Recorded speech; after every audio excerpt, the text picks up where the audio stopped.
Hi there, Roger Draycott here, GWCT. I'm just going to talk to you for a couple of minutes about the Big Farmland Bird Count. This year it runs from the 3rd of February to the 19th of February, and we hope that lots of farmers and friends will get out onto the farm and spend half an hour having a look at what farmland birds are out on the farm and using the habitats that we're providing. We often get asked some questions about the Big Farmland Bird Count, and there's a few that crop up every year. So I'm just going to spend a couple of minutes going through some of these common questions. So firstly, we're often asked, well, why do we do the count in February? The traditional time of year for counting birds is in the spring, undertaking breeding bird surveys. Now, breeding bird surveys are incredibly important, and we would encourage farmers to do breeding bird surveys as well. But February represents a time of year where farmers are perhaps not as busy as they are in the spring months. And I think that's the case both in the arable sector and the livestock sector. February is a relatively quiet month, and so we hope that farmers will have sufficient time to get out there and do a count.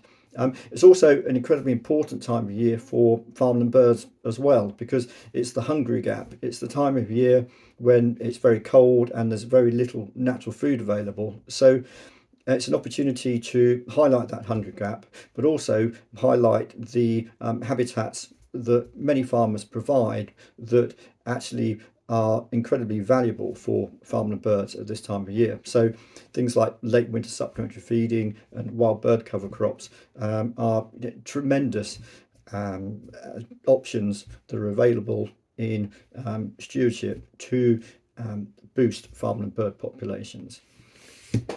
Next question we often get asked is, can I get someone to undertake the count on my behalf? Well, absolutely. We are very keen for farmers to develop links with local bird counters, neighbours, the local community.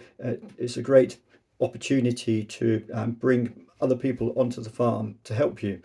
Having said that, we do actively encourage farmers to do the count themselves, because once you're out there drawing breath, counting the birds, it can be incredibly rewarding to see the farmland birds that are benefiting from the habitats that you're providing. So yes, by all means get people involved, but we would encourage farmers to actively be involved themselves as well. Any top tips for becoming better at identification? Well, of course, the more counts you do, the better you will get at it. But there are lots of really good resources available to help you. For example, on the Big Farmland Bird Count website, there are lots of identification guides there and top tips for identifying different birds. Lots of really good apps available now with bird song on. They're really useful. I recommend trying some of those out as well. Also, if you're not too familiar with identifying farmland birds, getting a bit of help from someone who is a bit more knowledgeable can be really useful as well. But you certainly don't have to be an expert at identifying birds to get involved with the Big Farmland Bird Count. It's participation that's key, and you'll soon get to know some of the common species that are out and about on the farm. Now,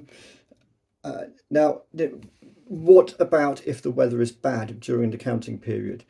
Can I count in the rain, for example, or the wind? Well, we can count in any weather conditions, but you will get a better count if you undertake the count on a sunny day, but particularly on a still day as well. I would say wind is probably worse than rain actually for this. So ideally a still day, calm, and ideally sunny. And don't get disheartened if you have a disappointing count. Why not try it on another day when the weather's better?